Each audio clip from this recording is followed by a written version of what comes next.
Doors, doors, doors! Oh, police! Show me your hands! Show me your hands!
On to New Park Road, continuing southbound.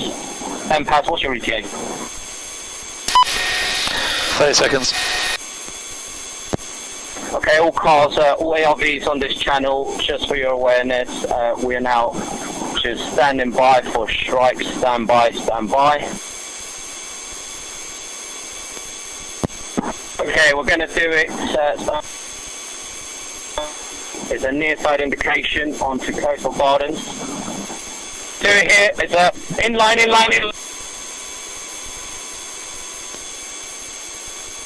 Doors, doors, doors! Oh, police! Show me your hands! Show me your hands!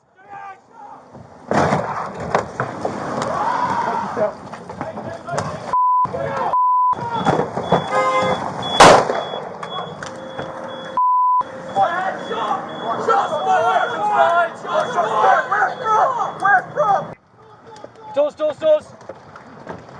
Oh, police! Show me your hands! Show me your hands! Watch yourself.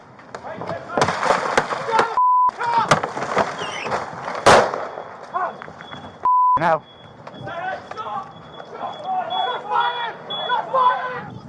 Doors, doors, doors.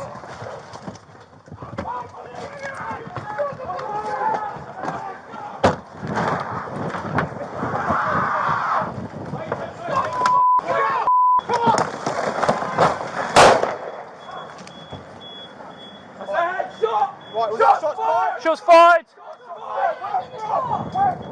First aid, first aid!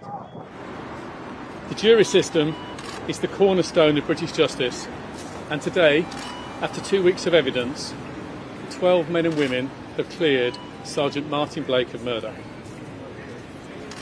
Over the past 2 years, Sgt Blake has paid a huge personal and professional sacrifice, and this has been an incredibly difficult time for him and his family, and he has acted with professionalism and dignity throughout. This case has had an enormous impact on many. Chris Kaba's family and friends continue to grieve the loss of a loved one, and today will be enormously difficult for them. Today's verdict is significant. No firearms officer sets out on duty intent on ending a life. Their sole purpose is the complete opposite: the protection and the preservation of life. Throughout the trial, the jury heard significant detail about the scenes facing Sgt Blake that night. They were told that the car Mr Kaba was driving had been linked to a reported shooting the night before. The suspects were still at large, and no gun had been recovered. Armed officers bravely intervened, not knowing the risks that they were about to face. The court heard that Mr Kaba tried to evade police, ramming his vehicle into others all around him. Sgt Blake made a split-second decision on what he believed was necessary to protect his colleagues and to protect London. The jury decided that was an honestly held belief and that the force used was reasonable. Any fatal use of force understandably prompts huge concern amongst communities, particularly in black communities where trust in policing is low.